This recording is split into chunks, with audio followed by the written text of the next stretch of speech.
Global পয়েন্টের পক্ষ থেকে আপনাদের সবাইকে স্বাগত জানাচ্ছি। ইরানের পারমাণবিক কর্মসূচি নিয়ে আলোচনা চললেও মধ্যপ্রাচ্য জুড়ে ব্যাপক সামরিক উপস্থিতি বাড়িয়েছে মার্কিন যুক্তরাষ্ট্র। এদিকে ইরানকে নিয়ে একের পর এক হুমকি দিয়ে যাচ্ছেন মার্কিন প্রেসিডেন্ট ডোনাল্ড ট্রাম্প। তার অভিযোগ, ইরান এমন এক অস্ত্র তৈরি করছে যা যুক্তরাষ্ট্রে আঘাত হানতে সক্ষম হবে।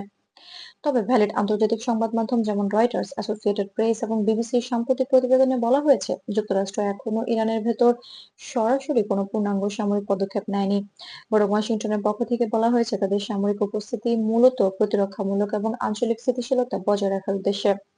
বিশেষ করে ইরাক ও সিরিয়ায় অবস্থানরত মার্কিন ঘাঁটিগুলোতে অতিরিক্ত নিরাপত্তা জোরদার করা হয়েছে। 2024 এবং 2025 সালে মধ্যপ্রাচ্যের সামগ্রিক পরিস্থিতি নতুন মাত্রা পেয়েছে। গাজা পরিস্থিতির প্রভাব, ইরান সমর্থিত বিভিন্ন গোষ্ঠীর সক্রিয়তা এবং পারস্য উপসাগরীয় অঞ্চলে নৌ চলাচল নিয়ে উদ্বিগ্ন। সব মিলে যুক্তরাষ্ট্র তার মিত্রদের সঙ্গে সমন্বয় বাড়িয়েছে।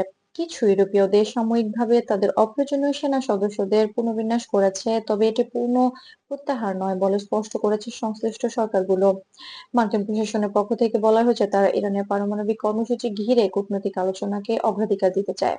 যদিও সাবেক প্রেসিডেন্ট ডোনাল্ড ট্রাম্প প্রকাশ্যে কঠোর ভাষায় ইরানের সমালোচনা করেছেন এবং দাবি করেছেন যে তেহরান এমন প্রযুক্তি উন্নয়ন করেছে যা ভবিষ্যতে যুক্তরাষ্ট্রের জন্য হুমকি হতে পারে। তবুও বর্তমানে যুক্তরাষ্ট্রের প্রতিরক্ষা দপ্তর বলছে তারা সরাসরি সংঘাতে যেতে চায় না।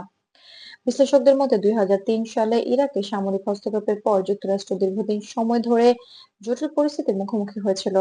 সেই অভিজ্ঞতা এখন ওয়াশিংটনের নীতি নির্ধারকদের জন্য গুরুত্বপূর্ণ রেফারেন্স হিসেবে কাজ করছে। ইরানের ক্ষেত্রে সরাসরি বড় আকারের সামরিক পদক্ষেপ নিলেও তা শুধু একটি দেশের মধ্যে সীমাবদ্ধ থাকবে না, বরং ইরান সমর্থিত গোষ্ঠীগুলোর মাধ্যমে ইরাক, সিরিয়া, লেবানন এবং ইয়েমেনেও প্রভাব পড়তে পারে। এছাড়া জ্বালানি বাজারও এই পরিস্থিতির সঙ্গে ঘনিষ্ঠভাবে যুক্ত। পারস্য উপসাগর দিয়ে বিশ্ব জ্বালানি সরবরাহের একটি বড় অংশ পরিবাহিত হয়। ফলে সেখানে অস্থিতিশীলতা তৈরি হলে বৈশ্বিক অর্থনীতি প্রভাবিত হতে পারে। এই কারণে যুক্তরাষ্ট্র, ইউরোপীয় ইউনিয়ন এবং জাতিসংঘ সবাই সংযম ও সংলাপের উপর গুরুত্ব দিচ্ছে। ইরানের পক্ষ থেকেও সরাসরি বড় ধরনের সংঘাতে জড়ানোর ইঙ্গিত পাওয়া যায়নি। তেহরান বলছে তাদের স্বার্থ বা ভূখণ্ড সরাসরি ক্ষতিগ্রস্ত হলে তারা প্রতিক্রিয়া জানাবে। তবে একই সঙ্গে কূটনৈতিক যোগাযোগের পথ পুরোপুরি বন্ধ হয়নি। বিভিন্ন আন্তর্জাতিক প্রতিবেদনে উল্লেখ করা হয়েছে, পরোক্ষ যোগাযোগ ও মধ্যস্থতার মাধ্যমে দুই পক্ষ বার্তা আদান-প্রদান চালিয়ে যাচ্ছে। সব মিলিয়ে পরিস্থিতি জটিল হলেও এটি এখনো 2003 সালের ইরাকে অভিযানের মতো পূর্ণাঙ্গ সামরিক হস্তক্ষেপের রূপ নেয়নি। যুক্তরাষ্ট্র একদিকে সামরিক প্রস্তুতি বজায় রাখছে, অন্যদিকে কূটনৈতিক সমাধানের পথও খোলা রাখছে। বিশেষজ্ঞরা বলছেন, ভুল বোঝাবুঝি বা সীমিত ঘটনার অপ্রত্যাশিত বিস্তারই সবচেয়ে বড় ঝুঁকি। তাই সতর্কতা এবং সংলাপ দুদিকেই সমান গুরুত্বপূর্ণ।